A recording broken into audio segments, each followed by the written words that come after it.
Sa mundo ng tennis, natuldukan ang makasaysayang kampanya ni Alex Ayala sa US Open matapos matalo kay Cristina Bucsa ng Spain sa ikalawang round.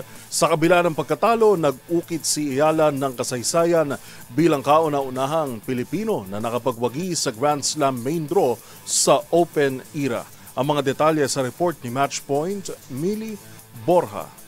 Natapos ang makasaysayang kampanya ni Alex Ayala sa US Open kasunod ng pagkatalo kay Cristina Bucsa ng Spain with 6-4, 6-3 score sa ikalawang round ng torneo sa Flushing Meadows, New York kaninang Huwebes ng umaga. Matapang na lumaban ang 20-year-old Filipina tennis star, ngunit mas pinairal ni Bucsa ang kanyang karanasan at pagiging kalmado sa kritikal na mga puntos upang makapasok sa ikatlong round. Sa kabila ng pagkatalo, nag-ukit pa rin ang kasaysayan si Ayala bilang kauna-unahang Pilipino na nakapagwagi sa Grand Slam main draw sa Open era matapos ang kanyang come-from-behind win laban kay Clara Tauson ng Denmark sa unang round.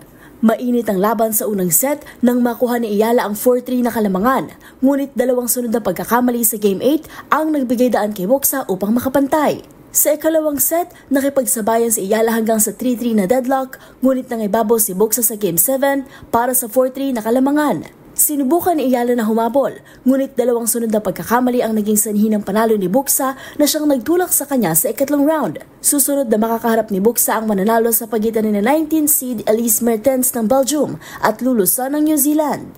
At yan ang mga latest updates sa mundo ng sports.